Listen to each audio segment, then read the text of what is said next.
आज के क्लास में हम लोग शुरू करने जा रहे हैं अपने ज्योग्राफी के अंदर एक और नए चैप्टर को। चैप्टर का नाम है natural vegetation and wild life. ये चैप्टर नंबर हमारा 5 है। इसके पहले हम लोगों ने 4 चैप्टर को अच्छी तरीके से ख़त्म कर लिया है। चैप्टर नंबर 5 हम लोग आज शुरुआत करने जा रहे हैं ज्योग्राफी के अंदर। चैप्टर का नाम होगा, बहुत सिंपल है, natural vegetation and wild life. इस पूरे के पूरे चैप्टर में हम लोग 2 ही चीज़ों के ऊपर बात करेंगे। पहला हमारा बात होगा नेचुरल वेजिटेशन को लेकर। नेचुरल वेजिटेशन का मतलब होता है प्लांट के बारे में, ठीक है। तो पहला हमारा इस चैप्टर के अंदर बात होगा प्लांट को लेकर, अलग अलग प्रकार के प्लांट को लेकर। और दूसरा बात होगा हमारा इस चैप्टर के अंदर वाइल्ड लाइफ को लेकर। वाइल्ड लाइफ का मतलब हो गया जानवरों के बारे में, और ज़्यादातर हम लोग इसमें बात करेंगे जंगली जानवरों के बारे में, ठीक है। तो पूरा का पूरा चैप्टर हमारा 2 ही चीज़ों के ऊपर बेस्ड रहेगा, पहला प्लांट और दूसरा एनिमल, ठीक है। नेचुरल वेजिटेशन का मतलब हो गया प्लांट और वाइल्ड लाइफ का मतलब हो गया एनिमल। तो यही दोनों चीज़ों के ऊपर हमारा पूरा का पूरा चैप्टर बेस्ड होने वाला है। चलिए शुरू करते हैं। सबसे पहले हम लोग कुछ इंट्रोडक्शन लेंगे, फिर आगे बढ़ेंगे, क्योंकि चैप्टर में आपका पहले इंट्रोडक्शन है, ठीक है। शुरू करते हैं। पहले समझिए कि नेचुरल वेजिटेशन का मतलब होता क्या है। हालांकि होता तो प्लांट ही है, लेकिन प्रॉपर डेफिनेशन का बात करें तो वो कैसे लिखेंगे आप लोग, चलो उसके बारे में समझ लेते हैं पहले। Natural vegetation refers to a plant community which has grown naturally without human interference and has been left undisturbed by humans for a long time। समझिए, बहुत अच्छा डेफिनेशन है और बहुत इंपॉर्टेंट है, इसको ध्यान से समझिएगा। नेचुरल वेजिटेशन का मतलब होता है प्लांट कम्युनिटी। प्लांट कम्युनिटी का मतलब बहुत सिंपल सा, जितने भी प्रकार के प्लांट आपको दिखते हैं सभी प्रकार के प्लांट हमारे आ जाएंगे नेचुरल वेजिटेशन में, ठीक है। तो प्लांट कम्युनिटी, जितने भी प्लांट है वो सब का सब हमारा कहलाएगा नेचुरल वेजिटेशन।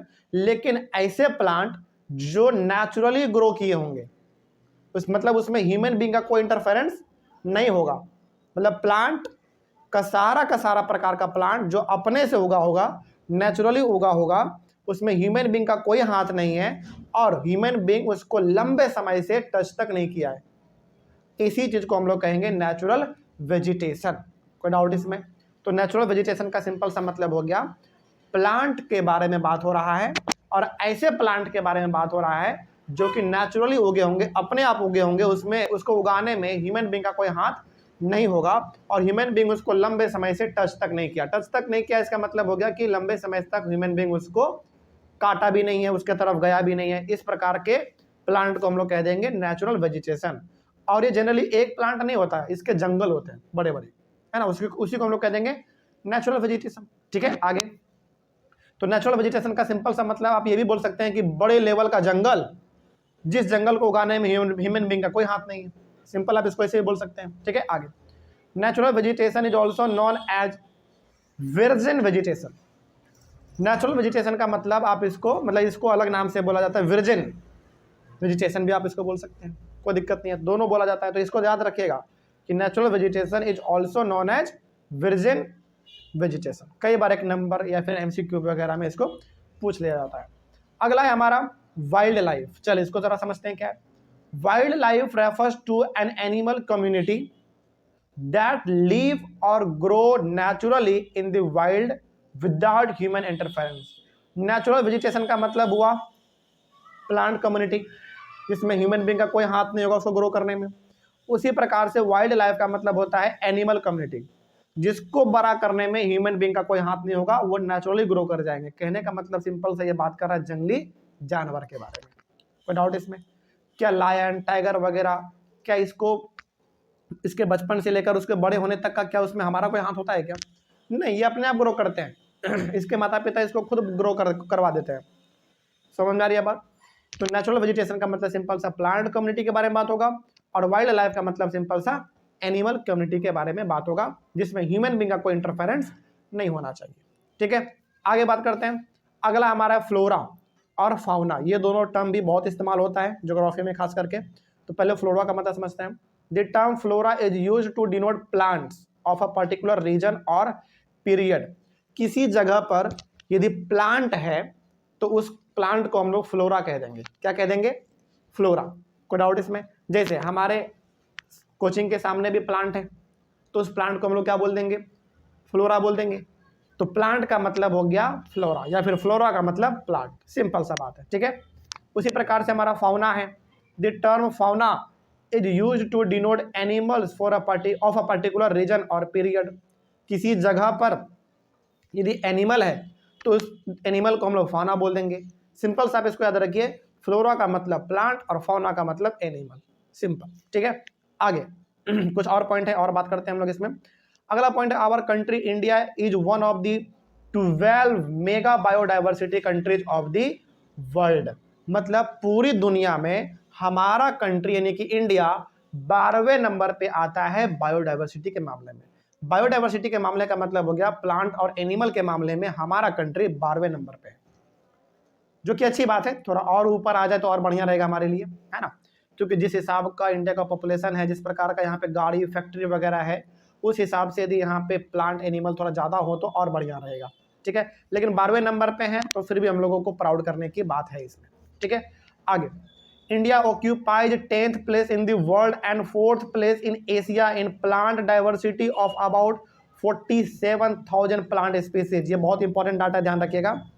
केवल बात करें प्लांट के मामले में, केवल प्लांट के मामले में तो इंडिया हमारा पूरी दुनिया में 10वें नंबर पे है, और एशिया का बात करें तो एशिया में हमारा 4थे नंबर पे है। एशिया हमारा क्या है, कॉन्टिनेंट है, और एशिया के अंदर अलग अलग कंट्री है, हाँ या ना, बिल्कुल।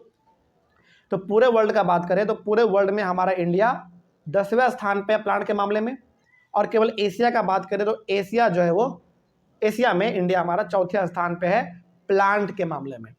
और इंडिया के अंदर बात करें तो इंडिया के अंदर 47,000 अलग अलग प्रकार के प्लांट है यहाँ पे, जो कि बहुत बड़ी बात है हमारे लिए। आगे अब थोड़ा सा हम लोग बात कर लेते हैं फ्लावर के बारे में।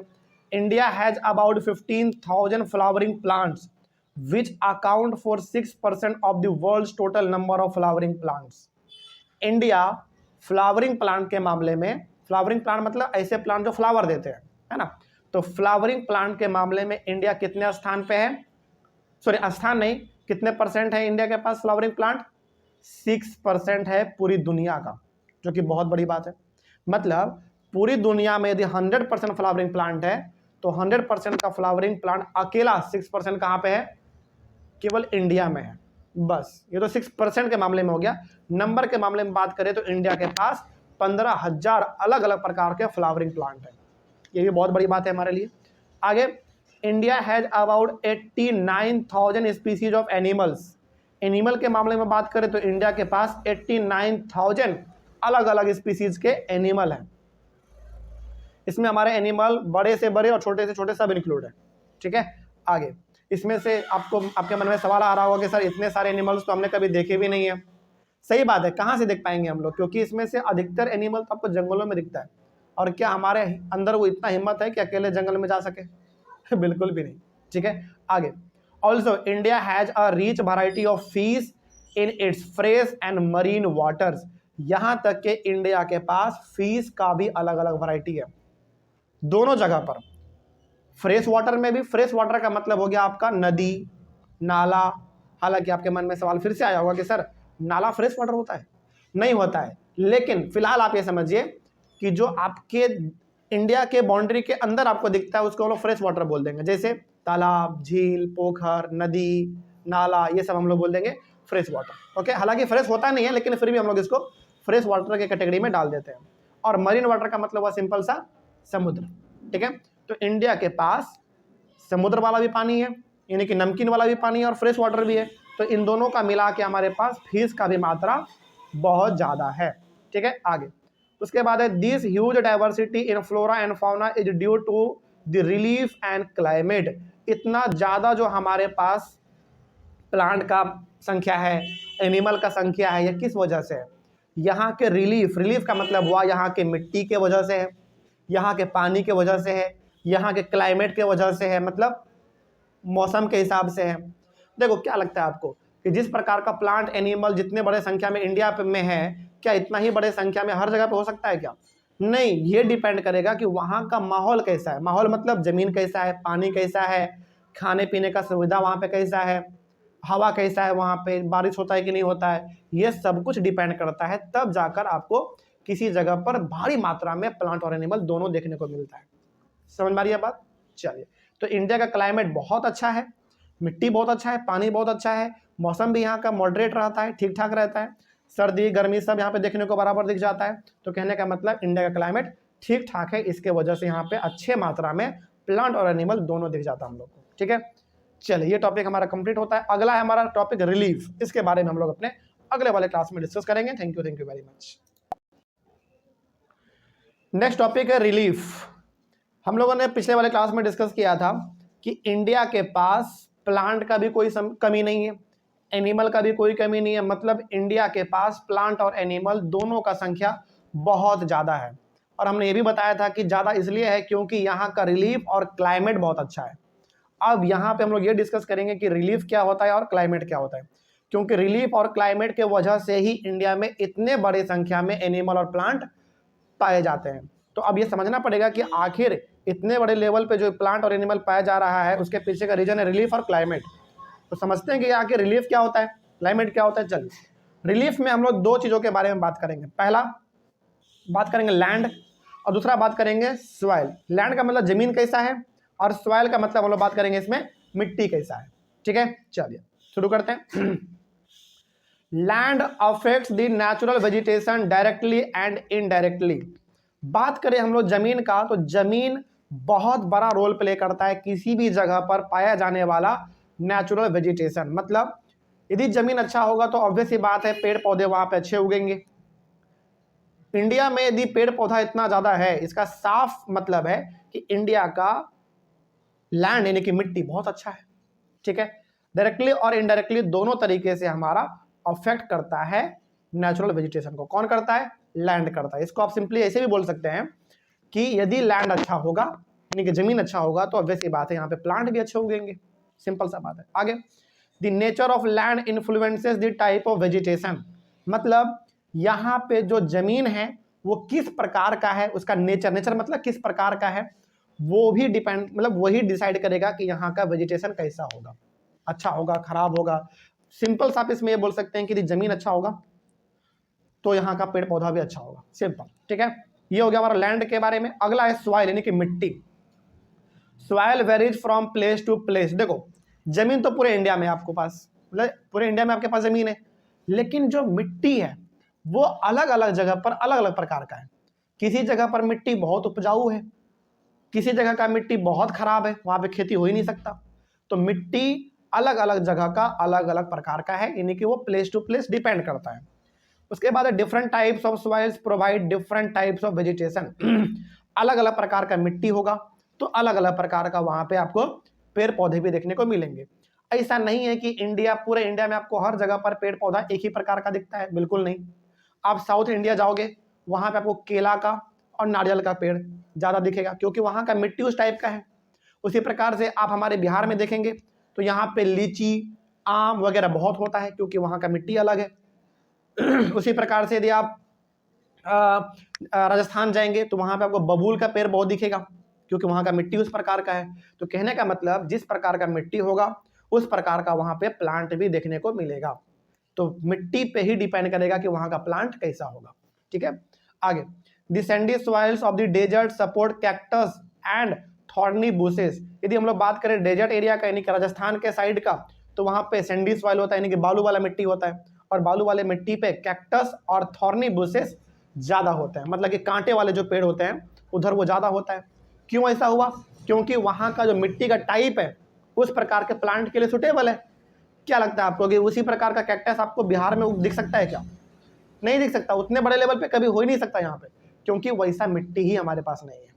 ठीक है, आगे, wet marshy and deltaic soil support mangroves and deltaic vegetation. कहने का मतलब ऐसा मिट्टी जहां पे थोड़ा सा गीला रहता है, दलदल वाला मिट्टी रहता है, वहां का भी अलग अलग प्रकार का मतलब वहां पे भी आपको अलग प्रकार के प्लांट देखने को मिलेंगे। तो ओवरऑल हम लोग कह सकते हैं रिलीफ में कि दो चीज मायने रखता है। पहला लैंड यानी कि जमीन कैसा है, और दूसरा उस जमीन पे मिट्टी कैसा है। यदि दोनों बढ़िया होगा तो ऑब्वियस सी बात है वहां का पेड़ पौधा भी अच्छा होगा। ठीक है, ये था हमारा रिलीफ। अगला है हमारा क्लाइमेट। क्लाइमेट को भी हम लोग जब समझ जाएंगे तब हम लोगों को फाइनली ये पता लग जाएगा कि आखिर यहाँ पे इंडिया में इतना ज्यादा प्लांट और एनिमल क्यों है। दो ही रीजन है, पहला रिलीफ, दूसरा क्लाइमेट। तो रिलीफ हम लोगों ने जान लिया कि इंडिया का जो मिट्टी है और जो लैंड दोनों बढ़िया है, इसीलिए यहाँ पे इतना ज्यादा पेड़ पौधा देखने को मिलता है। और हम लोग समझ लेते हैं आप क्लाइमेट, कि क्लाइमेट यहाँ का कैसा है, तब हम लोगों को फाइनली ये पता चल जाएगा कि आखिर रिलीफ और क्लाइमेट के वजह से ही यहाँ पे इतना सारा पेड़ पौधा और एनिमल हम लोगों को देखने को मिलता है। क्लाइमेट में सबसे पहले हम लोग बात करेंगे टेम्परेचर को लेकर, ठीक है, यानी कि तापमान को लेकर। Temperature plays an important role in affecting the flora and fauna of a region. देखो टेम्परेचर बहुत बड़ा रोल प्ले करता है किसी भी जगह का पेड़ पौधा कैसा होगा और एनिमल कैसा होगा। एग्जाम्पल के तौर पे जैसे हमारे इंडिया का जो टेम्परेचर है वो ठीक है, मतलब ना ही ज़्यादा गर्मी है ना ही ज़्यादा जाड़ा है, तो यहाँ इंडिया का जो क्लाइमेट है यानी कि जो टेम्परेचर है वो ठीक है। प्लांट को ग्रो करने के लिए, एनिमल को अच्छी तरीके से डेवलप करने के लिए जितना टेम्परेचर चाहिए उतना हम लोगों को मिल जाता है, ठीक है। The fall in the temperature affects the type of vegetation and it's growth. यदि टेम्परेचर का घटना और बढ़ना बहुत तेजी से होगा तो हमारे प्लांट और एनिमल के ऊपर भी इसका असर बहुत तेजी से देखने को मिलेगा।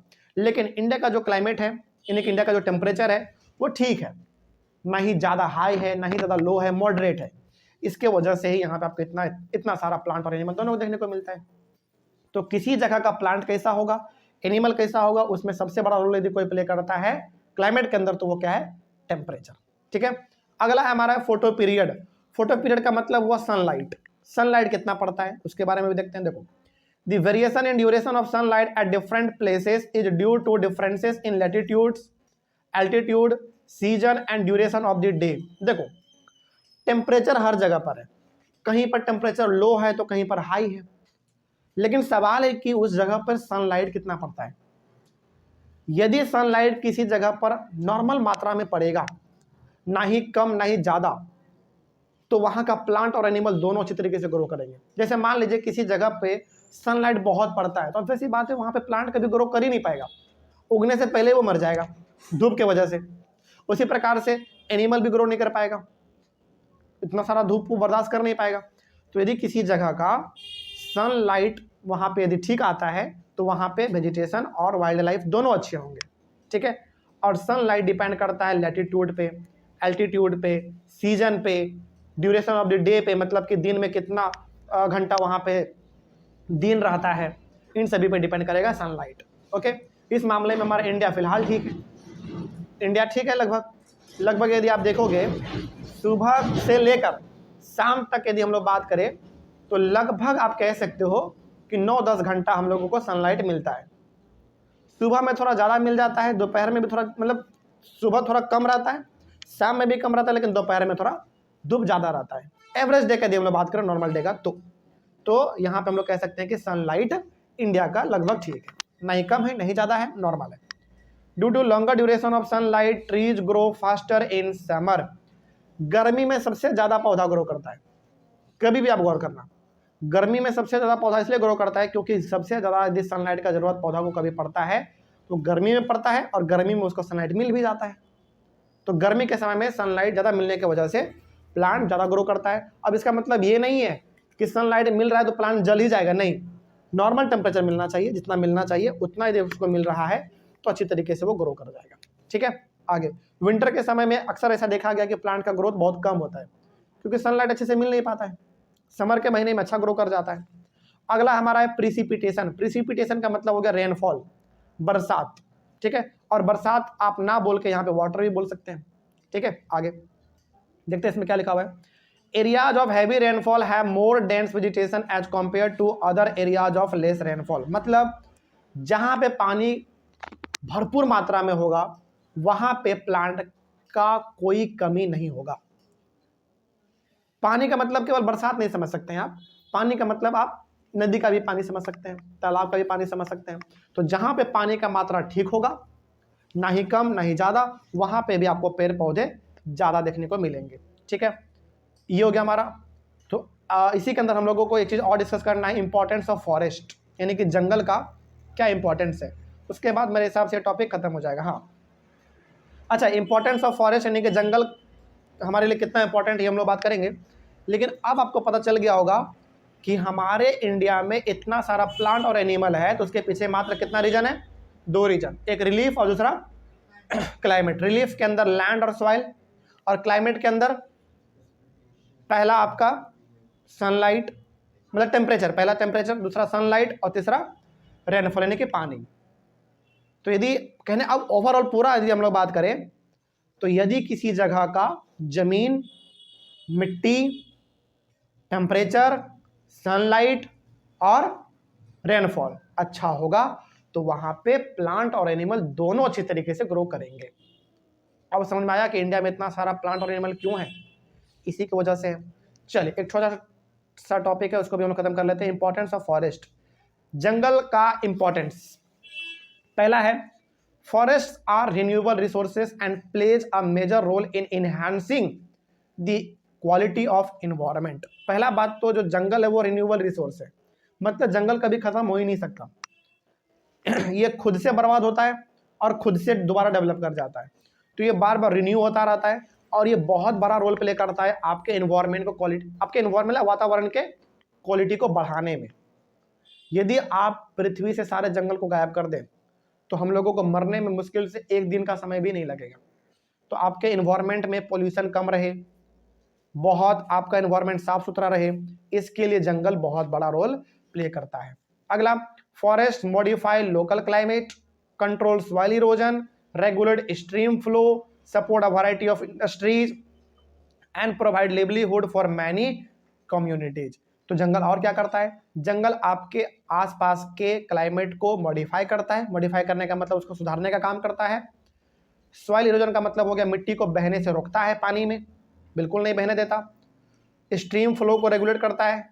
स्ट्रीम फ्लो का मतलब हो गया यदि पानी का भाव धारा उसके अंदर से बहेगा तो उसके धारा को कम कर देगा, उसके स्पीड को कम कर देगा। उसी प्रकार से जंगल बहुत सारे अलग अलग प्रकार के इंडस्ट्री को सपोर्ट करता है, जैसे पेपर इंडस्ट्री। पेपर इंडस्ट्री पूरी तरीके से किसके पे डिपेंड है बताइए, जंगल पे डिपेंड है, क्योंकि पेपर इंडस्ट्री में पेपर आएगा कहाँ से, जंगल से आएगा। उसी प्रकार से बहुत सारे लोगों का जीवन चलता है जंगलों के ऊपर। एग्जाम्पल के तौर पे आदिवासी लोग, ट्राइबल कम्युनिटी है कि नहीं, उन लोगों का जीवन पूरी तरीके से जंगलों पे ही टिका हुआ रहता है। तो इंपॉर्टेंस जो है जंगल का वो बहुत सारा है, ठीक है। अगला है it controls wind force and temperature and causes rainfall. यहां तक कि जंगल आपके हवा के गति को भी रोकता है, यदि आंधी तूफान बहुत तेज आता है तो उसको वो रोक देता है। दूसरी बात, टेम्परेचर को रेगुलेट करता है। ये आपके आसपास यदि पेड़ पौधा का मात्रा ज़्यादा रहेगा तो आपको गर्मी का एहसास उतना नहीं होता है, ठीक है। इसके साथ ही साथ बरसात होने में यह मदद करता है, ठीक है। अगला है it provides humus to the soil and shelter to the wildlife. मतलब मिट्टी को एक नमी प्रोवाइड करता है और वाइल्ड लाइफ यानी कि जंगली जानवरों को रहने के लिए ये घर प्रोवाइड करता है। घर मतलब एक्चुअली देखा जाए तो जंगली जानवर रहते हैं कहाँ पे, जंगल में रहते हैं। तो जंगली जानवर के लिए उसका घर क्या हुआ, उसका जंगल ही हुआ, है ना। तो कहने का मतलब यह है कि फॉरेस्ट बहुत सारे अच्छाइयों को अपने अंदर समेटे हुए हैं, ठीक है। ये टॉपिक भी हमारा खत्म हुआ। अगला होगा हमारा टॉपिक जो कि हम लोग अपने अगले क्लास में करेंगे, वो होगा इकोसिस्टम, ठीक है। तो मिलते हैं हम लोग अपने अगले क्लास में। Thank you very much and have a nice day. Next topic discuss करेंगे हम लोग अपने चैप्टर के अंदर इकोसिस्टम। पिछले वाले क्लास में जो भी हम लोगों ने डिस्कस किया था, क्या उसमें कोई डाउट आप लोगों को है? चलिए कोई डाउट नहीं है, अच्छी बात है।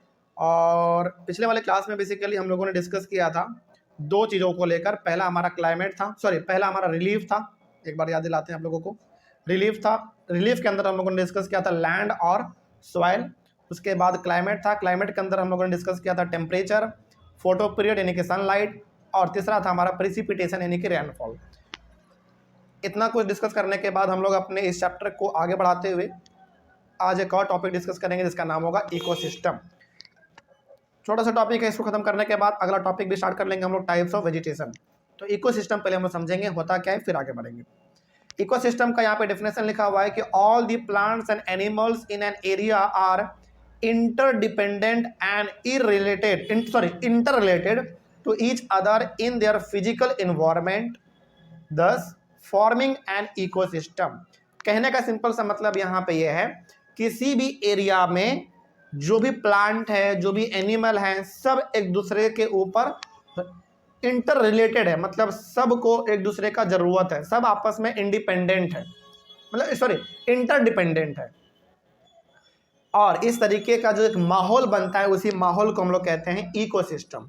इसको यदि ऐसे नहीं समझ में आ रहा है तो आप इसको सिंपल ऐसे समझिए। मान लीजिए आपके पास एक जंगल है, ठीक है, बहुत बड़ा जंगल है, कम से कम वो जंगल 200-300 स्क्वायर किलोमीटर के अंदर में फैला हुआ है। मान लीजिए, सपोज करिए कि पूरा एक भयंकर सा आपके पास एक जंगल है और उस जंगल में तरह तरह का जानवर रहता है। क्या उस जानवर को अपने जरूरत को पूरा करने के लिए उस जंगल से बाहर जाने की जरूरत है? बिल्कुल नहीं। क्यों नहीं? क्योंकि उस जानवर को अपना जीवन चलाने के लिए जो चीज चाहिए उसको जंगल में ही मिल जाएगा, है ना। तो एनिमल डिपेंड हो गया प्लांट पे और प्लांट डिपेंड है किस पे? एनिमल पे। अब सवाल है कि सर प्लांट एनिमल पे कैसे डिपेंड है? हाँ, डिपेंड है। एनिमल जो वेस्ट प्रोडक्ट जनरेट करते हैं वो एक तरीके से प्लांट के लिए खाद का काम करता है, मतलब फर्टिलाइजर का काम करता है। तो कहाँ, कहने का मतलब यहाँ पे ये है, ऐसा इलाका, ऐसा एरिया जहाँ का प्लांट एनिमल सब एक दूसरे के ऊपर डिपेंड हो, कोई भी एक दूसरे के बिना नहीं जी पाएगा, इस प्रकार के इलाका को, इस प्रकार के इन्वायरमेंट को हम लोग कह देते हैं इकोसिस्टम। और इकोसिस्टम का एग्जांपल यदि मैं आपको दूं तो जंगल भी आपका एक इकोसिस्टम है। अच्छा, क्या हमारा एक तालाब इकोसिस्टम है? हाँ बिल्कुल है, क्योंकि तालाब में जो मछली रहता है, क्या उसको अपना जरूरत पूरा करने के लिए तालाब से मछली बाहर निकल जाती है क्या? नहीं, उसको जो चीज चाहिए होता है उसको वो तालाब में ही मिल जाता है। तो कहने का मतलब वो भी, तालाब भी हमारा क्या हुआ? एक इकोसिस्टम ही हुआ। उसी प्रकार से यदि हम लोग एग्जाम्पल और ले, एक्वेरियम, जो हम लोग अपने घरों में छोटा सा शीशा वाला बॉक्स रखते हैं, उसमें मछली पालते हैं हम लोग, तो क्या वो मछली के लिए वो इकोसिस्टम हुआ? बिल्कुल हुआ। तो कहने का सिंपल सा मतलब ये है कि चाहे प्लांट हो चाहे एनिमल हो, यदि दोनों एक दूसरे के ऊपर डिपेंड है और इस प्रकार का माहौल बना दिए हैं कि एक दूसरे के बिना कोई नहीं रह पाएगा, इस प्रकार के एनवायरनमेंट को हम लोग कह देंगे इकोसिस्टम। सिंपल है, ठीक है। आगे उसके बाद है बायोम। बायोम क्या होता है? देखो, a very large ecosystem on land having distinct types of vegetation and wild life is called a biome. मतलब इसका ये हुआ कि आपके पास एक बहुत बड़ा इकोसिस्टम है जमीन के ऊपर, मतलब बहुत ज़्यादा बड़ा है, जमीन है, जमीन के ऊपर बहुत बड़ा इकोसिस्टम है और उस इकोसिस्टम में अलग अलग प्रकार के पेड़ पौधे हैं, अलग अलग प्रकार के एनिमल हैं, उसी चीज़ को हम लोग कह देंगे बायोम। अब सवाल है कि सर इकोसिस्टम और फिर बायोम में डिफरेंस क्या हुआ? डिफरेंस है, बिल्कुल है। बायोम हो गया बहुत बड़ा इलाका और उस बायोम में बहुत सारे इकोसिस्टम आ सकते हैं। मतलब इकोसिस्टम हो गया छोटा सा इलाका और बायोम हो गया बड़ा सा इलाका। सिंपल सा आप इसको समझ सकते हैं। तो बायोम का मतलब हुआ ऐसा एरिया जिसमें बहुत सारे इकोसिस्टम आ सकते हैं, उसको हम लोग कह देंगे बायोम। और चूंकि बहुत सारे इकोसिस्टम आ सकते हैं, इसका मतलब हुआ कि इसमें अलग अलग प्रकार के प्लांट होंगे, अलग अलग प्रकार के एनिमल होंगे। तो ये हो गया हमारा इकोसिस्टम और biome. The biomes are identified on the basis of plants, यानी कि आप बायोम को कैसे पता करेंगे कि ये किस प्रकार का बायोम है? उसके प्लांट से। वहाँ का प्लांट देख लो आप कैसा दिख रहा है, आपको पता चल जाएगा आप लोगों को, ठीक है। यदि छोटे छोटे प्लांट वहाँ पे हैं तो इसका सिंपल सा मतलब है कि वहाँ पे एनिमल भी छोटे पाए जाते होंगे। यदि बड़ा बड़ा प्लांट है, इसका मतलब है कि वहाँ पे एनिमल भी बड़े बड़े पाए जाते होंगे। तो इकोसिस्टम का मतलब हुआ छोटा इलाका और बायोम का मतलब होगा इकोसिस्टम का कॉम्बिनेशन, बहुत बड़े इकोसिस्टम। सिंपल ऐसे समझ सकते हैं आप। चलिए अगला है टाइप्स ऑफ वेजिटेशन, यानी कि कितने प्रकार के प्लांट हो सकते हैं। वेजिटेशन का मतलब हो गया सिंपल सा, यहाँ पे प्लांट कम्युनिटी के बारे में बात होगा। टाइप्स ऑफ वेजिटेशन का मतलब हो गया कि कितने प्रकार के प्लांट आपको देखने को मिल सकते हैं, कि कितने प्रकार के फॉरेस्ट देखने को मिल सकते हैं आपको, वही हम लोग इसमें बात करेंगे। The following major types of vegetation may be identified in our country, मतलब हमारे कंट्री में लगभग 5 अलग अलग प्रकार के वेजिटेशन हैं। आप इसको ये भी कह सकते हैं कि 5 अलग अलग प्रकार के नॉर्मली जंगल हमारे इंडिया में देखने को मिलता है, फॉरेस्ट। पहला है ट्रॉपिकल एवरग्रीन फॉरेस्ट, दूसरा है ट्रॉपिकल डेसिडियस फॉरेस्ट, तीसरा है tropical thrown forest and shrubs, उसके बाद है माउंटेन फॉरेस्ट, उसके बाद है मैंग्रोव फॉरेस्ट। ठीक है, ये 5 अलग अलग प्रकार के फॉरेस्ट हमारे इंडिया में पाए जाते हैं। चलिए शुरू करें, एक एक करके शुरू करते हैं। सबसे पहला हम लोग डिस्कस करेंगे अपना ट्रॉपिकल एवरग्रीन फॉरेस्ट। ये 5 है, पांचों के बारे में हम लोगों का अलग अलग टॉपिक इसमें बना हुआ है। शुरू किया जाए। चलिए सबसे पहला ट्रॉपिकल एवरग्रीन फॉरेस्ट समझेंगे कि आखिर ये होता क्या है। देखिए पहला है पॉइंट इसमें, these forest are found in areas having more than 200 centimeter of rainfall. इस प्रकार का जंगल वहां पे पाया जाएगा जिस इलाका में जो बरसात है एक साल में लगभग कितना पानी हो जाए वहां पे 200 सेंटीमीटर। मतलब इसका ये हुआ, यदि किसी इलाका में, किसी भी एरिया में एक साल के अंदर यदि 200 सेंटीमीटर हाइट तक बारिश हो जा रहा है तो उस एरिया में जो जंगल पाया जाएगा उसको हम लोग कह देंगे ट्रॉपिकल एवरग्रीन फॉरेस्ट। अच्छा, यहाँ पे ना बहुत सारे बच्चों को कन्फ्यूजन होता है कि 200 सेंटीमीटर बरसात का मतलब क्या है, केवल बरसात का पानी? नहीं, यहाँ पे नॉर्मली नदी का भी पानी हो सकता है, ठीक है, लेकिन कितना होना चाहिए, 200 सेंटीमीटर ऊंचाई लंबाई होना चाहिए पानी का, ठीक है। और क्या वो 200 सेंटीमीटर एक ही बार पानी मिलना चाहिए उसको? नहीं, पूरा मिला के, सालों भर का मिला के यदि उसको 200 सेंटीमीटर हाइट तक पानी मिल रहा है तो उस प्रकार के जंगल को हम लोग ट्रॉपिकल एवरग्रीन फॉरेस्ट बोलेंगे। The maximum height of these forest are 60 meters और एबव। इस प्रकार के जंगल में जो पाए जाने वाले प्लांट होते हैं उसका मैक्सिमम हाइट कितना जा सकता है, 60 मीटर। सोचो, ये बहुत बड़ी बात है, 60 मीटर मतलब बहुत ज्यादा होता है, समझ में आ रही है बात? इसको आप सिंपल से ऐसे बोल सकते हैं, 60 मीटर का मतलब हो गया लगभग आपका 6 मंजिला बिल्डिंग या फिर उससे थोड़ा ज्यादा, ठीक है। इतना ये हो गया आपका लगभग 6-7 मंजिला बिल्डिंग जो होता है ना, उतना बड़ा बड़ा प्लांट आपको इसमें देखने को मिलते हैं। There is no definite time for trees to shed their leaves.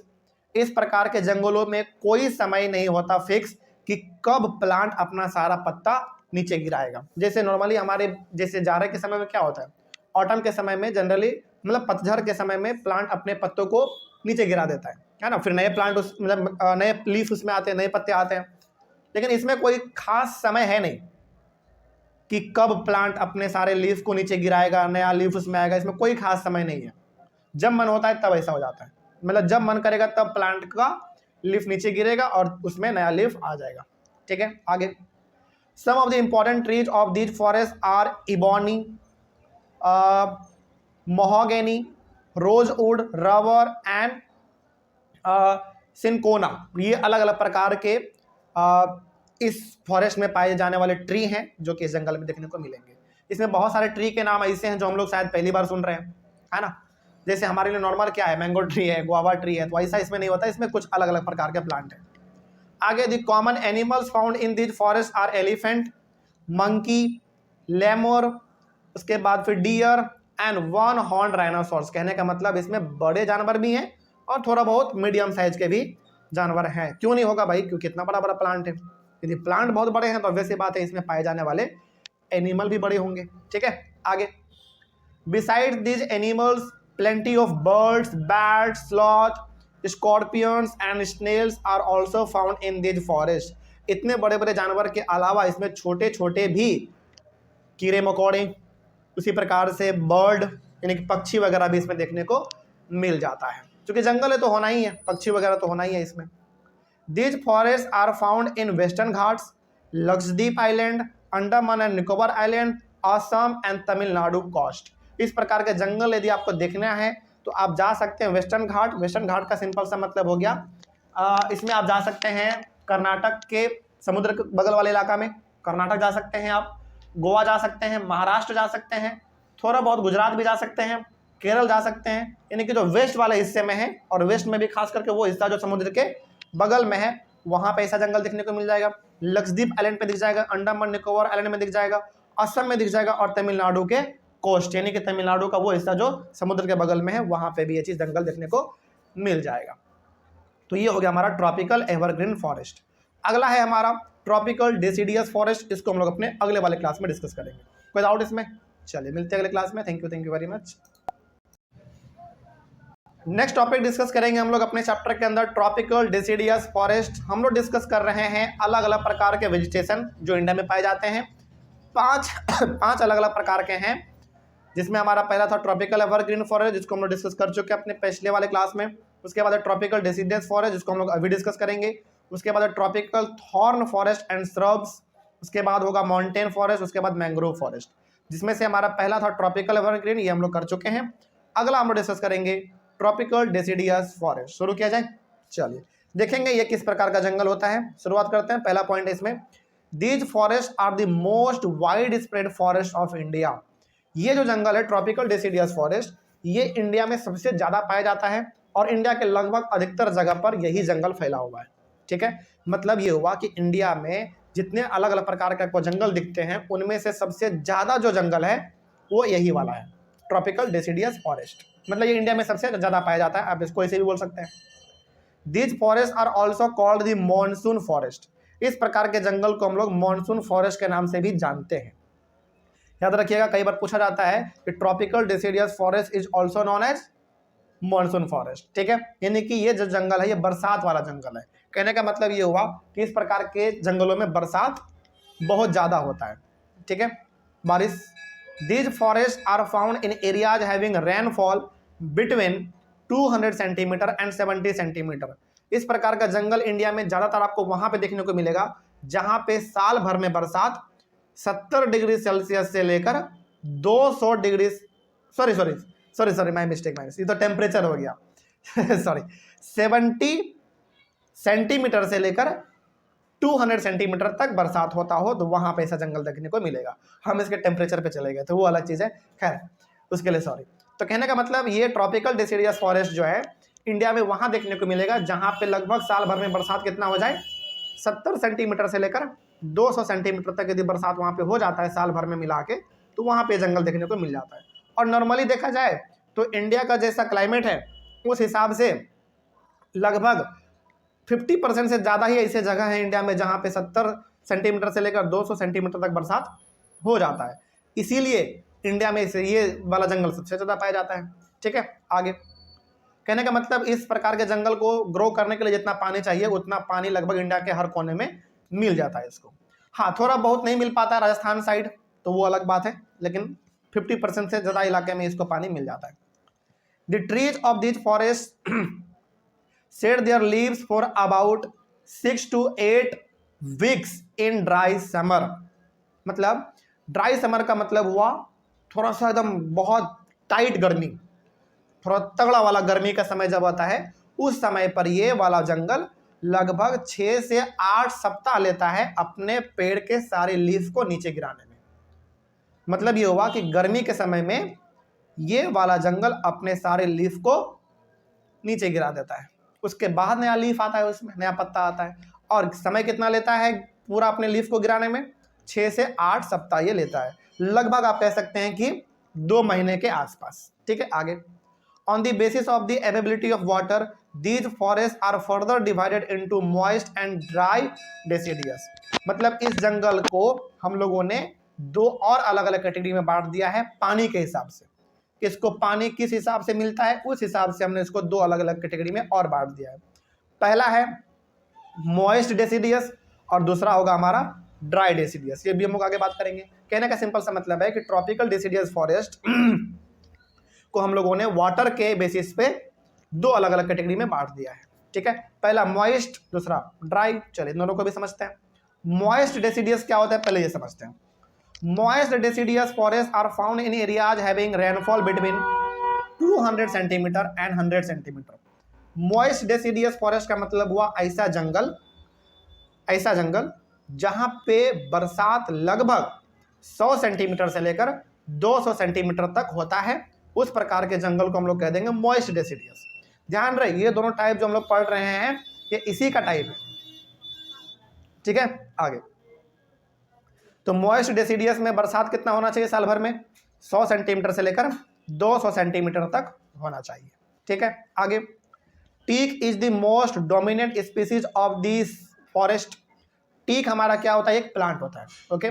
तो इस प्रकार के जंगलों में जो सबसे ज्यादा और बड़े लेवल पे जो पाया जाता है वो टीक पाया जाता है, ओके। टीक हमारा बेसिकली एक प्लांट है, लंबा सा पेड़ होता है, सीधा सा पेड़ होता है। उसके बाद बम्बूज, साल, शीशम, सैंडलवुड, खैर, कुसुम, अर्जुन एंड मलबेरी और other important species of this forest. ये अलग अलग प्रकार के और भी प्लांट है जो इस प्रकार के जंगल में देखने को मिलता है, ठीक है। आगे moist deciduous forest are found in Himalayas, Jharkhand, west Odisha and Chhattisgarh. हमारे इंडिया का बात करें तो हिमालय के साइड में, झारखंड में, उड़ीसा के वेस्ट वाले हिस्से में और छत्तीसगढ़ में मॉइस्ट डेसिडियस देखने को मिलता है। और क्योंकि इन प्रकार के जगहों पर बरसात बहुत ज़्यादा होता है। यदि आप अच्छे से इंडिया के मैप को अपने माइंड में नज़र में रख के आप सोचोगे तो आपको पता चलेगा कि झारखंड के हर एक हिस्से में नहीं, कुछ कुछ हिस्से में, और हिमालय उड़ीसा के वेस्ट वाले हिस्से में और छत्तीसगढ़ के हिस्से में बरसात बहुत ज़्यादा होता है, इसीलिए यहाँ पे मॉइस्ट डेसिडियस फॉरेस्ट है। अगला हमारा है ड्राई डेसिडियस। नाम से मालूम चल रहा है कैसा होगा? बरसात थोड़ा बहुत कम होगा इसमें। तो dry deciduous forest are found in areas having rainfall between 100 centimeter and 70 centimeter. तो ड्राई डिसीडियस फॉरेस्ट आपको वहां पे जनरली देखने को मिलेगा जहां पे बरसात लगभग 70 सेंटीमीटर से लेकर 100 सेंटीमीटर के बीच में होता हो साल भर के अंदर। आगे टीक, टीक इसमें भी दिख जाता है। Teak, sal, peepal and neem are important trees found in this forest. तो टीक हो गया, साल हो गया, पीपल हो गया, नीम हो गया, ये 4 अलग अलग प्रकार के प्लांट हैं जो इस प्रकार के जंगल में आपको ज्यादा देखने को मिलता है। ठीक है। Lion, tiger, pig, deer and elephant are important animals found in this forest.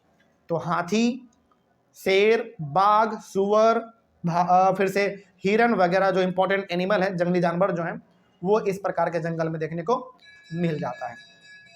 अगला है a huge variety of birds, lizards, snakes and tortoises all are also found in this forest। अलग अलग प्रकार के पक्षी, लिजार्ड यानी कि रेप्टाइल वाले एनिमल, स्नैक, टोर्टोइजेस यानी कि कछुआ वगैरह भी इसमें देखने को मिल जाता है, पाया जाता है इसमें। उसके बाद dry deciduous forest are found in peninsular plateau. Peninsular plateau का मतलब हुआ है एक्चुअली में जो हमारा इंडिया का 3 हिस्सा पानी से घिरा हुआ है। आप इसको ऐसे भी कह सकते हैं कि ड्राई डिसीडियस फॉरेस्ट आपको जो देखना है वो आपको मिल जाएगा कहाँ पे, गुजरात में, फिर से ये मिल जाएगा कर्नाटक में, फिर महाराष्ट्र में, वैसा इलाका जो हमारे इंडिया का नीचे वाला हिस्सा है, साउथ वाला हिस्सा है, वहाँ पे देखने को मिल जाएगा। उसी प्रकार से बिहार में भी देखने को मिलता है। पेनिनसुलर प्लेट्यू में तो मिलेगा ही, यानी कि जो हमारे इंडिया का साउथ वाला हिस्सा है जो कि समुद्र से घिरा हुआ है, वहाँ तो मिलेगा ही, थोड़ा बहुत इसका हिस्सा बिहार में भी है और उत्तर प्रदेश में भी है। ठीक है। तो ये हो गया हमारा ड्राई डिसीडियस। तो ये जो हमारा टॉपिक था ट्रॉपिकल डिसीडियस फॉरेस्ट, इसको हम लोगों ने 2 कैटेगरी में बांट दिया था उसके वाटर के हिसाब से। पहला हमारा मॉइस्ट वाला था और दूसरा हमारा डिसीडियस था। ये कंप्लीट हुआ। अगला है tropical thorn forest and shrubs. इसको हम लोग अपने अगले वाले क्लास में डिस्कस करेंगे। मिलते हैं हम लोग अपने अगले क्लास में। Thank you very much. अगला टॉपिक है हमारा tropical thorn forest and shrubs. इसके पहले हम लोगों ने 2 अलग अलग प्रकार के जंगलों के बारे में डिस्कस कर लिया है, जिसमें से हमारा सेकंड नंबर पे था ट्रॉपिकल डिसीडियस फॉरेस्ट और पहले नंबर पे था ट्रॉपिकल एवरग्रीन फॉरेस्ट। ठीक है। 3 हमारा और बच रहा है, tropical thorn forest and shrubs, mountain forest और मैंग्रोव फॉरेस्ट। इन तीनों को हम लोग अब आगे स्टार्ट करने वाले हैं। तो अगला जो टॉपिक है हमारा वही होने वाला है tropical thorn forest and shrubs. शुरू करते हैं। इसमें पहला पॉइंट है these forest are found in areas having rainfall less than 70 centimeter. इस प्रकार का जंगल जनरली वहां पे देखने को मिलेगा जहां पे बरसात साल भर में 70 सेंटीमीटर से कम होता हो। ठीक है। कहने का मतलब बरसात जहां पे लगभग कम होता है वहां पे ऐसा जंगल देखने को मिलता है। अगला है इसमें trees have long roots penetrating deep into the soil in order to get moisture. इस प्रकार के जंगल जो होते हैं, जंगल में जो प्लांट होते हैं, उस प्लांट के जड़ जनरली बहुत जमीन के अंदर धंसा हुआ रहता है। क्यों? क्योंकि इनको बहुत ही नीचे से पानी खींचना होता है अपने रिक्वायरमेंट के हिसाब से। आप इसमें भी बोल सकते हैं कि इस प्रकार के जंगल में जो प्लांट होते हैं इनको पानी का जरूरत पूरा करने के लिए अपने जड़ को बहुत ज़्यादा जमीन के नीचे धंसाना पड़ता है, तब जाकर अंडरग्राउंड वाटर ये लोग इस्तेमाल कर पाते हैं। क्योंकि पानी इसमें बहुत कम होता है ना, इस प्रकार के जंगल में 70 सेंटीमीटर से कम होता है। तो पानी कम होने की वजह से, इस प्रकार के जंगल में पानी कम होने की वजह से इस प्रकार के जंगलों के जो प्लांट होते हैं उसके जड़ बहुत बड़े बड़े होते हैं। ठीक है। आगे ताकि वो जड़ फैला के नीचे पानी ले ले।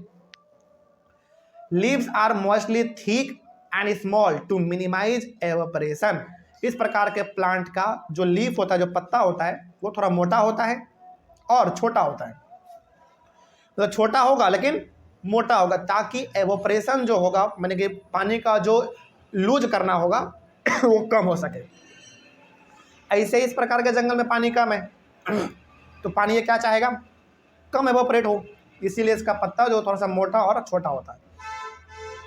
उसके बाद है एकासियस पाम्स, उसके बाद है euphorbias and cacti are the main plant found in this forest. ये अलग अलग प्रकार के प्लांट हैं जो इस प्रकार के जंगलों में देखने को मिलता है। Rats, mice, rabbits, fox, wolf, tiger, lion, wild ass, horses and camels are the main animals found in this forest. कुछ ये जंगल मतलब ये रहने वाले जानवर है इस प्रकार के जंगल में, जो इस प्रकार के जंगल में देखने को मिलेगा हम लोगों को। These forest are found in Gujarat, Rajasthan, Madhya Pradesh, Chhattisgarh, Uttar Pradesh and Haryana. तो हमारे इंडिया का बात करें तो 5-6 स्टेट बड़ा इंपॉर्टेंट है इस प्रकार के जंगल के लिए, जहाँ पे मिलेगा ये जंगल आपको। पहला गुजरात, राजस्थान, मध्य प्रदेश, छत्तीसगढ़, उत्तर प्रदेश और हरियाणा। तो 1, 2, 3, 4, 5, 6 स्टेट है इंडिया में जिसमें इस प्रकार का जंगल देखने को मिल जाता है। अगला है हमारा माउंटेन फॉरेस्ट। टॉपिक छोटा है तो इसको भी हम शुरू कर ही लेते हैं। माउंटेन फॉरेस्ट का सिंपल सा मतलब है, नाम से मालूम चल रहा है कहाँ पे पाया जाता होगा, माउंटेन पे, पहाड़ों पे। These forest are found in areas having high altitude. Altitude का मतलब हाइट है ना, और हाइट का सिंपल सा मतलब ये बात कर रहे हैं किसका, माउंटेन्स का। तो इस प्रकार के जंगल आपको ज्यादातर देखने को मिलते हैं पहाड़ों के ऊपर। कहने का मतलब यदि आप पहाड़ पे जा रहे हैं और पहाड़ पे जो आपको जंगल दिख रहा है, इसका मतलब वो कैसा जंगल है, माउंटेन फॉरेस्ट है, simple. Silver fir, conifers, pines and birches are the main plant found in this forest. ये कुछ प्लांट के अलग अलग नाम हैं, साइंटिफिक नेम है बेसिकली, यहाँ पे पाया जाता है। उसके बाद बात करें तो Kashmir stag, spotted deer, wild sheep, jack rabbit, उसके बाद Tibetan antelope, yak, snow leopard, squirrel, sheep and goat are the animals found in this forest. कुछ जानवर भी हैं, ये सब जानवर का नाम है जो इस प्रकार के जंगल में हम लोगों को देखने को मिल जाता है। और यदि हम लोग बात करें अपने इंडिया का, तो इंडिया में ज़्यादातर जो हमारा माउंटेन वाला इलाका है वो नॉर्थ इंडिया में है और नॉर्थ ईस्ट वाले हिस्से में है। कहने का मतलब हुआ आप नॉर्थ में चले जाइए, जैसे एग्जांपल के तौर पे आपका जम्मू कश्मीर हो गया। उसके बाद आप इसमें एग्जांपल और ले सकते हैं हिमाचल प्रदेश का, उत्तराखंड का ले सकते हैं, थोड़ा बहुत हिस्सा आप इसमें यूपी का भी ले सकते हैं। उसके बाद आप उधर अरुणाचल प्रदेश भी ले सकते हैं। कहने का और थोड़ा बहुत तो हमारा साउथ इंडिया भी है माउंटेन के मामले में। हालांकि साउथ इंडिया में माउंटेन उतने बड़े बड़े नहीं है, लेकिन यहाँ पे भी है। तो माउंटेन जहाँ जहाँ होगा वहाँ यदि जंगल है तो वो हमारा कैसा जंगल है, माउंटेन फॉरेस्ट है, सिंपल।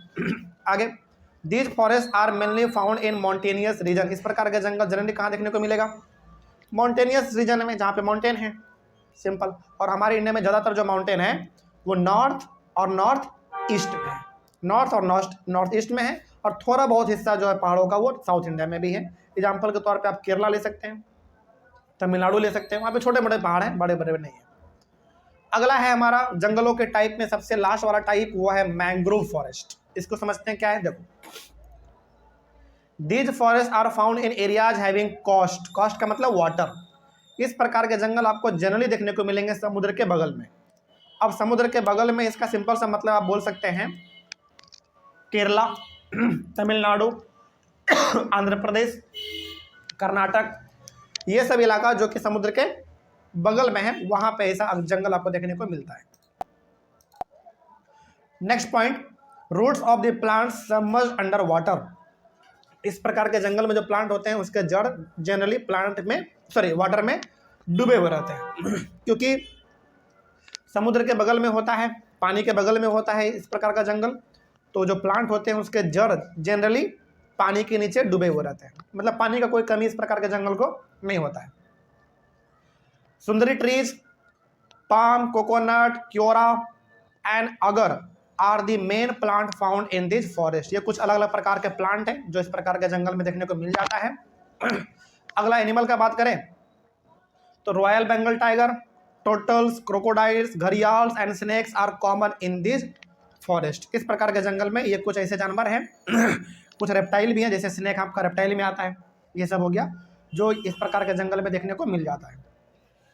अगला है, these forest are found in the deltas of the Ganga, the Brahmaputra, the Mahanadi, the Krishna, the Godavari and the Kaveri. कहने का मतलब गंगा नदी, ब्रह्मपुत्रा, महानदी, कृष्णा, गोदावरी और कावेरी, इन प्रकार के जंगल के बगल में जो इलाका इन प्रकार के नदी के बगल में जो इलाका होता है, जो डेल्टा होता है, वहाँ पे ऐसा जंगल आपको देखने को ज़्यादा मिलता है। कोई डाउट इसमें? घुमा फिरा के आप इसमें ये समझ सकते हैं, मोटा मोटी आप ये कह सकते हैं कि पानी का मात्रा जहाँ पे होगा ज़्यादा, वहाँ पे जंगल जनरली आपको दिख जाएंगे। ठीक है, ये टॉपिक हमारा कंप्लीट हुआ और इसी टॉपिक के साथ हमने 5 अलग अलग प्रकार के जंगलों के बारे में पढ़ लिया।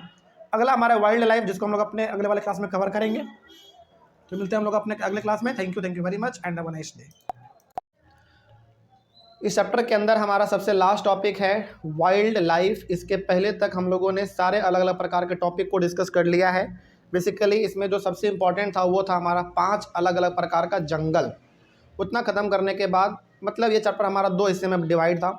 एक था नेचुरल वेजिटेशन यानी कि पेड़ पौधों के बारे में पढ़ना था, वो हम लोग पढ़ चुके हैं। अगला है वाइल्ड लाइफ, मतलब जानवरों के बारे में हम लोग इसमें पढ़ेंगे। जानवरों के बारे में सबसे ज़्यादा हम लोग पढ़ेंगे, वो भी कैसे जानवर, जंगली जानवर। ठीक है, शुरू करते हैं। तो वाइल्ड लाइफ का मतलब ही होता है एनिमल कम्युनिटी। एनिमल कम्युनिटी का मतलब हुआ अलग अलग प्रकार के एनिमल के बारे में हम लोग बात करते हैं, उसी को बोल देते हैं वाइल्ड लाइफ। तो शुरू करते हैं। जिस तरीके से हम लोगों ने ये बात किया था कि इंडिया में तरह तरह के प्लांट पाए जाते हैं, उसी प्रकार से एनिमल भी अलग अलग प्रकार के इसमें पाए जा रहे हैं। जैसे पहला पॉइंट है, India has more than 89,000 species of animals. सोचिए, इंडिया के पास, केवल इंडिया का बात हो रहा है, इंडिया के पास आज लगभग 89,000 स्पीसीज हैं एनिमल के, मतलब अलग अलग प्रकार के एनिमल हमारे पास हैं 89,000, जिसमें से 99% ऐसे जानवर हैं जिसको हम लोगों ने कभी देखा ही नहीं है, क्योंकि वो सब जनरली होते कहाँ पे हैं, बड़े बड़े जंगलों में होते हैं, और जंगलों में जाने का हमारे पास हिम्मत तो है नहीं। कहने का मतलब हम लोग जो जानवर देखे हैं वो लगभग 1-2% हम लोग देखे होंगे, ज़्यादातर जानवर हमारे नज़र से अभी तक बाहर ही हैं। तो 89,000 अलग अलग प्रकार के एनिमल हमारे इंडिया में हैं। और इसमें केवल आप एनिमल में समझिएगा, मतलब 4 पैर वाला जानवर ही होगा, नहीं, इसमें आपके बंदर भी आ जाएंगे 2 पैर वाले, मतलब इसमें छोटे मोटे भी जानवर आपके इसमें आ जाएंगे, सब कुछ इसमें आपका इंक्लूड है। 89,000। India has more than 1,200 species of birds. पक्षी के बारे में बात करें तो इंडिया के पास 1,200, लगभग 1,200 से ज़्यादा अलग अलग प्रकार के पक्षी हैं इंडिया में, सोचो। और यदि पूरे वर्ल्ड का बात करें तो 13% पूरे वर्ल्ड का, मतलब यदि पूरी दुनिया में 100% बर्ड है तो 13% अकेला बर्ड इंडिया में है। इसके पीछे का सबसे बड़ा रीज़न ये है कि यहाँ पे पेड़ पौधे बहुत सारे हैं। देखो, पक्षियों को रहने के लिए क्या चाहिए, जंगल, और वैसा जंगल हमारे इंडिया में बहुत है, भरपूर है। तो इंडिया के पास 1,200 अलग अलग प्रकार के पक्षी हैं, और पूरे वर्ल्ड का बात करें तो वर्ल्ड का 13% पक्षी केवल और केवल इंडिया में, जो कि बहुत बड़ी बात है हमारे लिए। अगला है, India has about 2,500 species of fish. India के पास लगभग 2,500 अलग अलग प्रकार के मछली हैं। अब ये मछली कहाँ हो सकते हैं, इंडिया के अलग अलग प्रकार के नदियों में हो सकते हैं, तालाब में हो सकता है, या फिर आप बोल सकते हैं इंडियन ओशन, क्योंकि इंडियन ओशन भी किसका है, इंडिया का ही है, तो वो भी हमारा हिस्सा है। उसी प्रकार से आप अरेबियन सी बोल सकते हैं, बे ऑफ बंगाल बोल सकते हैं। इन सभी जगहों पे मिला के इंडिया के पास लगभग 2,500 अलग अलग प्रकार के मछली भी हैं। ठीक है, और यदि बात करें पूरे वर्ल्ड का तो 12% वर्ल्ड का मछली केवल और केवल भारत के पास है। 12%, बहुत बड़ी बात है ये। लगभग 200 के आसपास हमारा वर्ल्ड में कंट्री है, जिसमें से अकेला इंडिया के पास 12% मछली है, सोचो, तो बहुत बड़ी बात है ये। ठीक है, आगे, also India has about 5 to 8% of the world's total amphibians, reptiles and mammals. जहाँ तक यदि हम लोग बात करें, इंडिया के पास लगभग 5 से लेकर 8% पूरी दुनिया का रेप्टाइल्स भी हैं, मैमल्स भी हैं, एम्फीबियंस भी हैं। अच्छा, मैमल्स का मतलब तो समझ में आता है, बेसिकली जानवर 4 पैर वाले। रेप्टाइल का मतलब रेंगने वाला, जैसे सांप वगैरह आप ले सकते हैं, है ना, अर्थवॉर्म में सब ले सकते हैं। एम्फीबियंस का मतलब क्या होता है, बता सकते हैं आप में से कोई?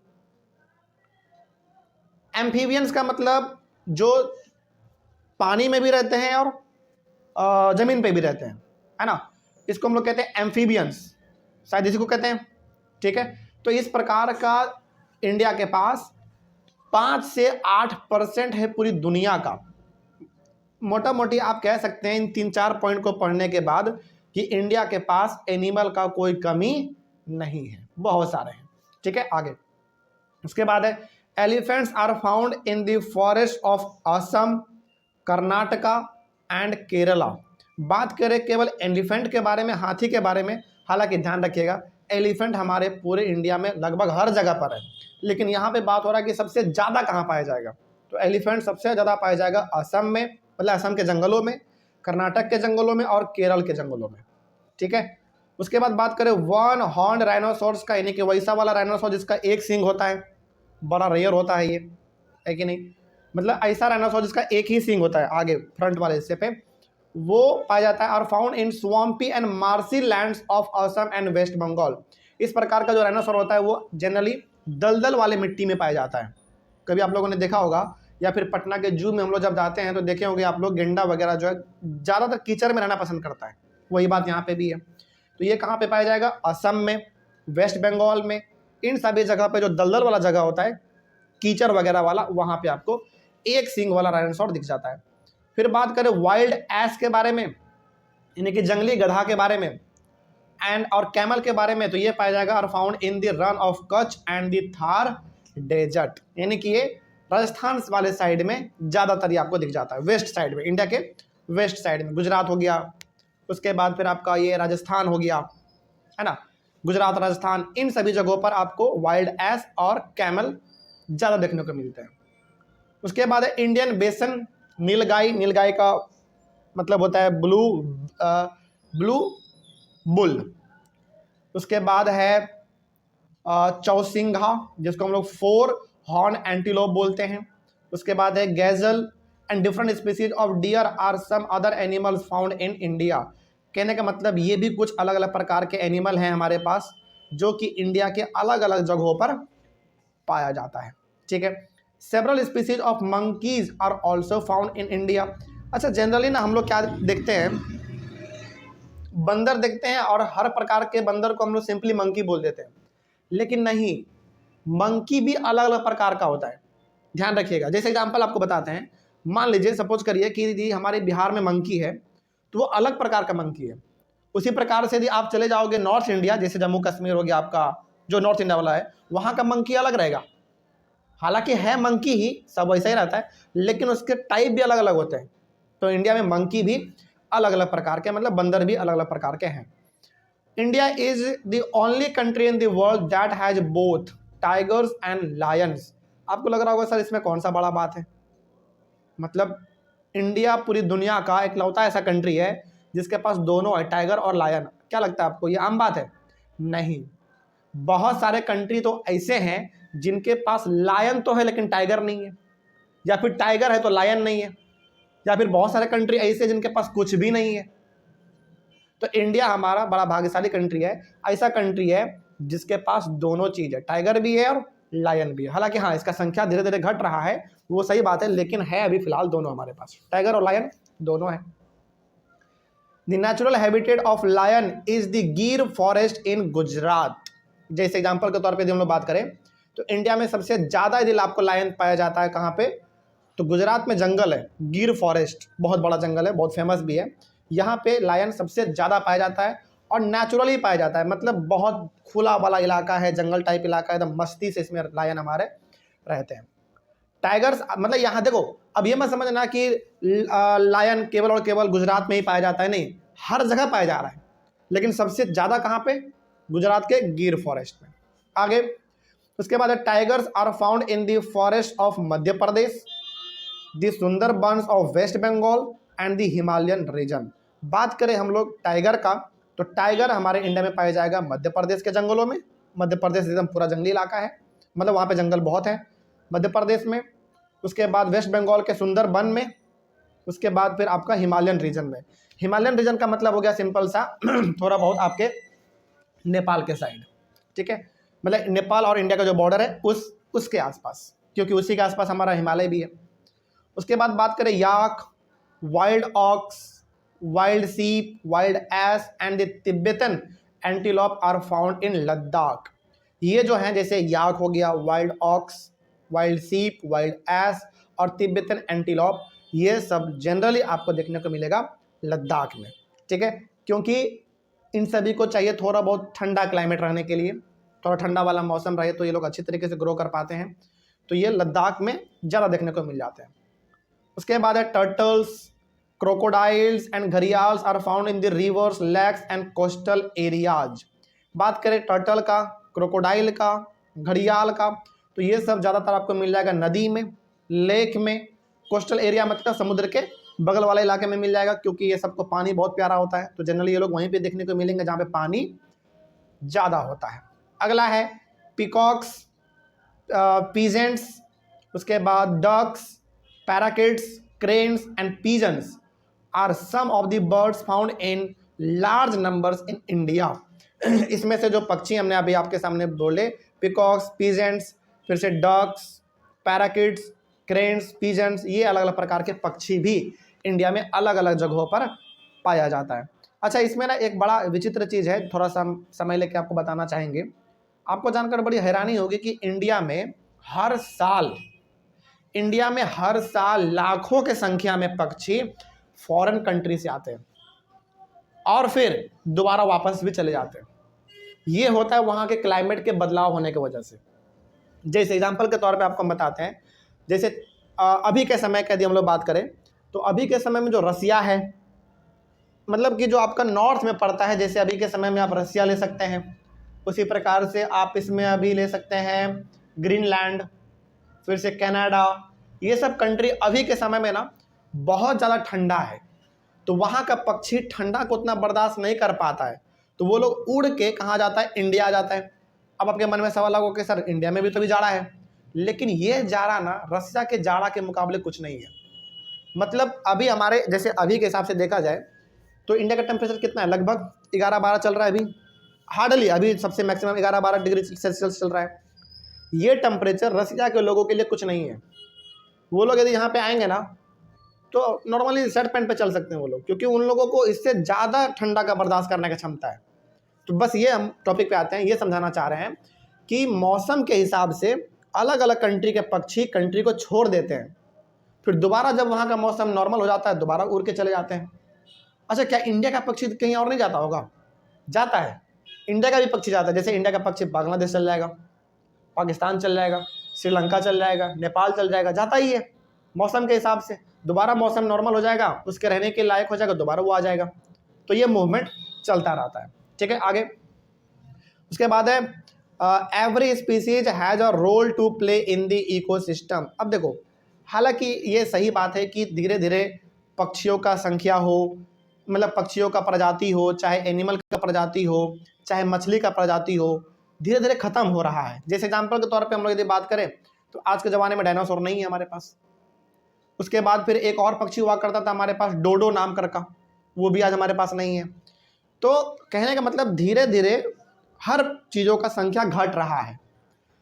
तो घट रहा है, तो जब ये घट जाएगा तो इसका नतीजा भी हम लोगों को भुगतना पड़ेगा। तो यहाँ पे आप ओवरऑल ये कह सकते हैं कि हर प्रकार के पक्षियों का, हर प्रकार के जानवरों का हमारे इकोसिस्टम मतलब हमारे माहौल में होना जरूरी है, तभी जाकर हमारा एक हेल्दी इन्वायरमेंट हो पाएगा। एक स्टडी के मुताबिक तो ये भी बताया गया है कि यदि इस पृथ्वी से चींटी गायब हो जाएगा तो इस पृथ्वी को गायब होने मतलब ख़त्म होने में बहुत कम वक्त लगेगा। कहने का मतलब हुआ कि यदि आप इस पृथ्वी पर से चींटी गायब कर दें, चींटी मतलब छोटे मोटे एंट जो होते हैं, जिसको आप गायब कर दें तो हमारा धरती भी बहुत जल्दी खत्म हो जाएगा। अब सवाल है कि सर चींटी के गायब होने की वजह से हमारा धरती कैसे खत्म होगा? बिल्कुल होगा।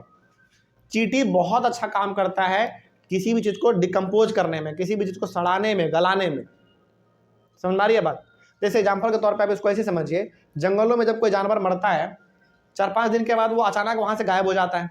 4-5 दिन नहीं तो कम से कम महीनों दिन के बाद उसका पूरा बॉडी उधर से खत्म हो जाता है। कहाँ गया वो सब चीज़? चींटी वगैरह सब मिलकर उसको खा के खत्म कर दिया।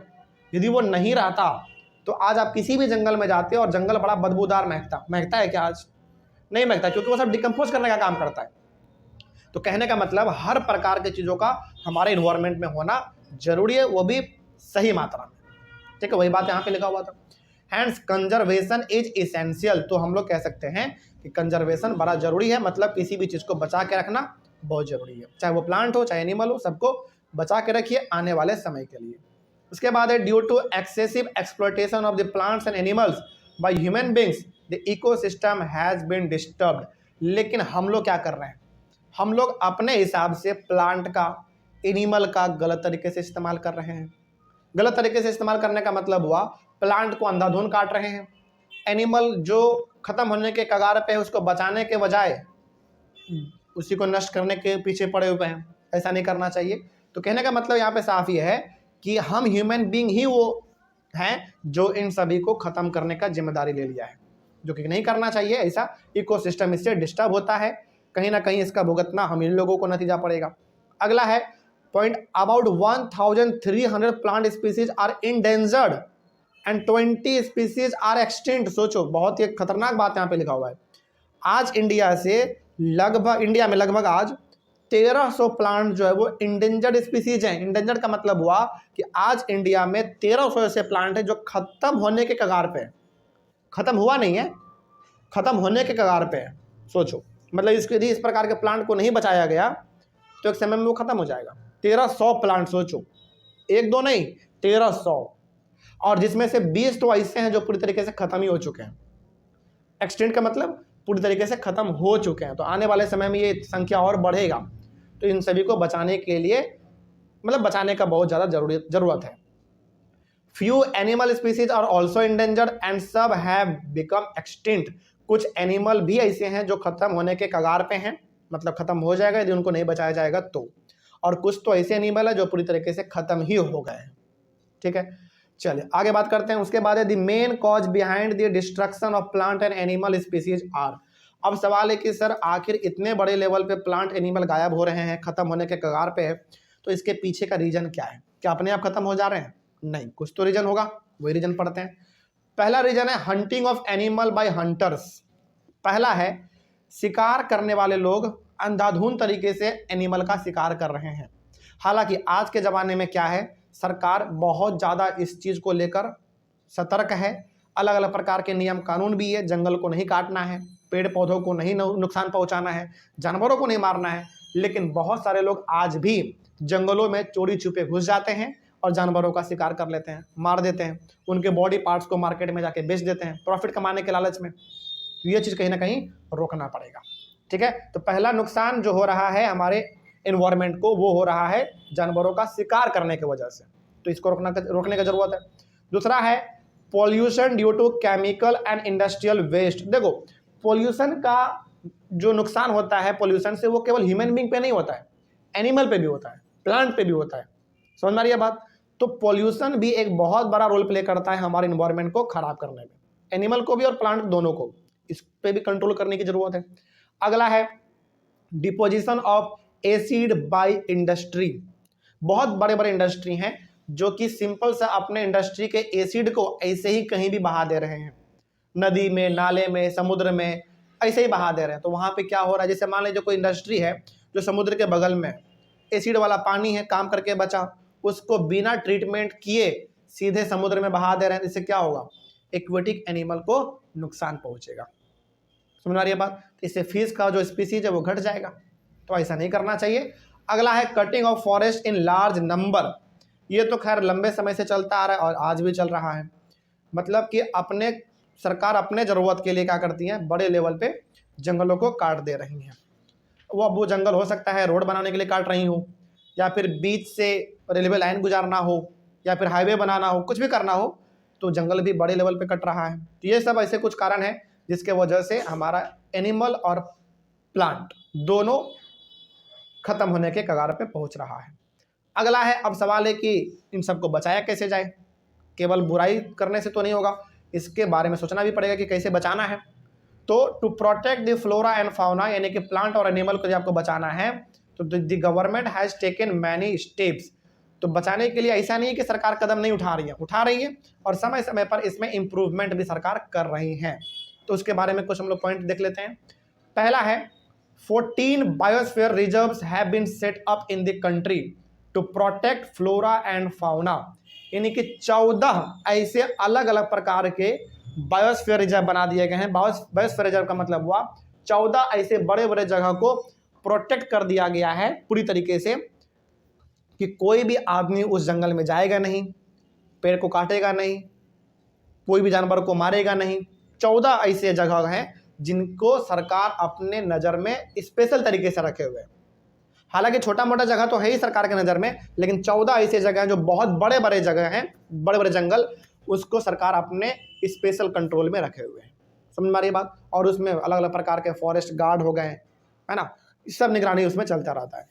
अब तो जैसा कि न्यूज़ में आ रहा है, अब तो सरकार जंगलों का जो देख रेख कर रहे हैं वो बहुत अच्छे तरीके से कर रहे हैं। किस रूप में? बड़े बड़े जो पेड़ होते हैं जंगलों में उसके ऊपर सीसीटीवी कैमरा लगा दे रहे हैं। शायद आप लोगों ने सुना भी होगा न्यूज़ में, सीसीटीवी कैमरा या फिर ड्रोन से उसका निरीक्षण करना, देख रेख करना, ये सब भी कर रहे हैं। कहने का मतलब सरकार भी अपनी तरफ से कोशिश कर रहे हैं। अगला है financial and technical assistance is provided to many botanical gardens by the government since 1992।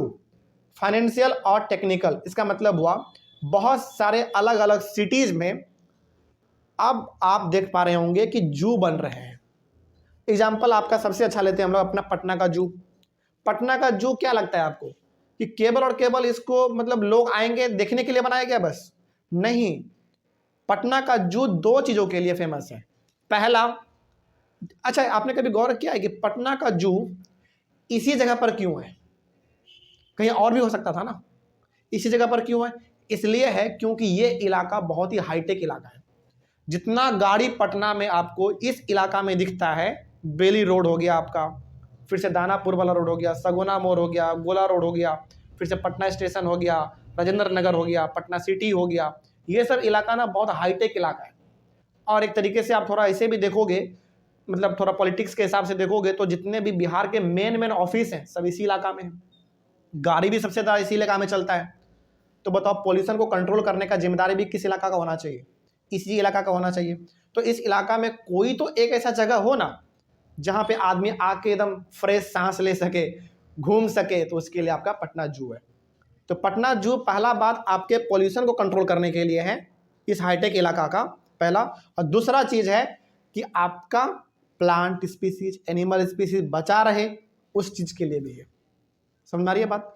तो कहने का मतलब यहाँ पे है कि सरकार अपने तरफ से पैसे को लगाकर, टेक्नोलॉजी को लगाकर अलग अलग जगहों पर अपने तरफ से बहुत प्रयास कर रहे हैं कि इस चीज़ को, प्लांट एनिमल को कैसे भी बचाया जा सके। ठीक है, जैसे आज से जो लोग आज से 20 साल पहले पटना जू गए होंगे, उस समय का पटना जू कुछ और रहा होगा, और आज का पटना जू आप जाएंगे तो आज का पटना जू कुछ और ही है।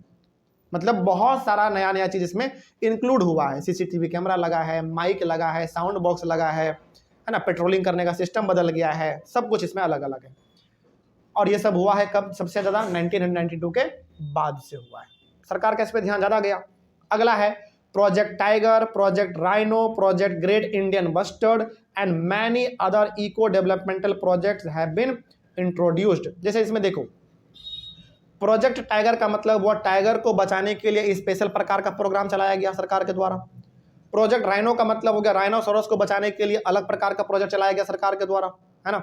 उसी प्रकार से प्रोजेक्ट ग्रेट इंडियन बस्टर्ड, मतलब जिस भी एनिमल को बचाने का जरूरत जब पड़ा, सरकार ने उस एनिमल के नाम से एक प्रोजेक्ट निकाल दिया ताकि उस प्रकार के एनिमल पे ज्यादा फोकस रहे सरकार का और उसको बचाया जा सके। जैसे project tiger, project rhino, project lion, project elephant, project giraffe, इस प्रकार के बहुत सारे प्रोजेक्ट निकाले गए सरकार के द्वारा ताकि इन सभी को किसी भी हालत में बचाया जा सके। ओके, जैसे एग्जांपल के तौर पे आप देखोगे, जो आज से आप ऐसे भी समझिए, यदि आप आज से 4-5 साल पहले पटना जू गए थे, उस समय पे एनिमल का संख्या पटना जू में ज्यादा था, और आज आप जाओ पटना जू, एनिमल का संख्या घट गया है। आपको यदि पता ना चले तो सिंपली आप ऐसे देखना, आज से 4-5 साल पक्का यदि आप लोग कहीं गए होंगे तो वहां पे क्रोकोडाइल हुआ करता था। क्या आज क्रोकोडाइल आपको दिखता है पटना जू में? नहीं है। मतलब क्रोकोडाइल का जो पूरा इलाका था जिसमें वो रहते थे वह सूखा पड़ा हुआ, आप कभी जाके देखना, नहीं है। तो क्रोकोडाइल का संख्या धीरे धीरे पटना जू से खत्म हो गया। ऐसा नहीं कि नहीं लाया जा सकता, लाया जा सकता है, लाया भी जाएगा, लेकिन आप ये समझो कि जो था वो खत्म तो हो गया ना। इसी तरीके से धीरे धीरे खत्म होते होते एक समय ऐसा आएगा जब इंडिया के अंदर से पूरा गायब हो जाएगा। तो इन सभी को बचाने का बहुत ज़्यादा ज़रूरत है। अगला है हमारा 89 national parks, 490 wildlife sanctuaries and zoological gardens are set up to take care of natural heritage. सोचो कितना बड़ा बात है इसमें। 89 नेशनल पार्क, 89 नेशनल पार्क का मतलब हुआ सिंपल सा, लगभग 90 आप बोल दो, ऐसे बनाए गए हैं पार्क जो नेशनल पार्क हैं। मतलब ये ऐसे होते हैं जिसमें आप आराम से गाड़ी में बैठते हैं, 1-2 गाइड होता है आपके आगे पीछे बंदूक लेकर, वो आपको पूरा घुमाता है, ये होता है नेशनल पार्क। अगला है हमारा 490 वाइल्ड लाइफ सेंचुरी। ये भी कुछ उसी प्रकार का होता है, थोड़ा बस अलग होता है, लेकिन ये भी कुछ उसी प्रकार का है। उसी प्रकार से जूलॉजिकल गार्डन का सिंपल सा मतलब हो गया जू एक टाइप, ठीक है। ये सब अलग अलग जगह पर बनाया जा रहा है सरकार के द्वारा, ताकि नेचुरल चीज़ों को बचाया जा सके, एनिमल, प्लांट, सब कुछ। इस तरीके से ये टॉपिक आपका कंप्लीट हुआ। टॉपिक के साथ पूरा का पूरा चैप्टर भी खत्म हुआ। कोई डाउट इसमें? सिंपल चैप्टर था। अगला चैप्टर हमारा होगा ज्योग्राफी के अंदर सबसे लास्ट वाला, वो होगा पॉपुलेशन, ठीक है। तो मिलेंगे हम लोग अपने अगले क्लास में पॉपुलेशन चैप्टर के साथ। तब तक के लिए thank you very much and have a nice day.